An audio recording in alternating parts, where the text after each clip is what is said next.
Hobbies ഭയങ്കര important ആണ്. നമ്മൾക്കൊരു ഹോബി ഉണ്ടാവുക, നമ്മളതിൽ പെർഫെക്റ്റ് ആവാൻ നോക്കുക, അതിൽ നമ്മൾ പ്രാക്ടീസ് ചെയ്ത് അതിൽ അടിപൊളിയായി വന്നു കഴിഞ്ഞാൽ അതിനെ നമുക്ക് എപ്പോഴും മോണിറ്റൈസ് ചെയ്യാൻ പറ്റും.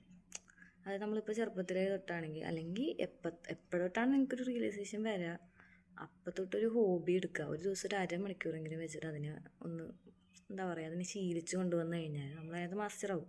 അത് ഏതെങ്കിലും ഒരു ലാംഗ്വേജ് പഠിക്കുകയാണെങ്കിൽ നിങ്ങളുടെ ഹോബിയെങ്കിൽ ആ ലാംഗ്വേജ് ഒരു ദിവസം ഒരു ഒരു മണിക്കൂർ വെച്ചിട്ട് അല്ലെങ്കിൽ ഒരു ദിവസം ഒരു സെൻറ്റൻസ് വെച്ച് പഠിച്ചിട്ട് അപ്പോൾ 100 ദിവസം ആകുമ്പോഴത്തേക്ക് നിങ്ങൾക്ക് 100 സെൻറ്റൻസ് ആ ലാംഗ്വേജിൽ അറിയായിരിക്കും. അങ്ങനെ ഹോബി ഉണ്ടാക്കിയെടുക്കൽ ഭയങ്കര ഇമ്പോർട്ടൻ്റ് ആണെന്നാണ് തോന്നുന്നത്. കാരണം ചെറുപ്പത്തിലോട്ട് നമ്മളോട് ഹോബി എന്താണ് നമ്മളതൊരിക്കലും സ്കൂളിലോ പഠിക്കുമ്പോൾ നമ്മൾ സീരിയസ് ആയിട്ട് കണ്ടിട്ടില്ല. എന്തെങ്കിലും റീഡിങ് പറയും, പക്ഷെ നമ്മൾ വായിച്ചിട്ടും കൂടി ഉണ്ടാവില്ല ഏതെങ്കിലും ഒരു പുസ്തകമൊക്കെ. അപ്പം അങ്ങനെ ഇപ്പം അല്ലെങ്കിൽ കാലിഗ്രഫി ചെയ്യണത്, എക്സ്ട്രാ കരിക്കുലർ ആക്ടിവിറ്റീസ് ഭയങ്കര അടിപൊളിയാണ്, ഇമ്പോർട്ടൻ്റ് ആണ്.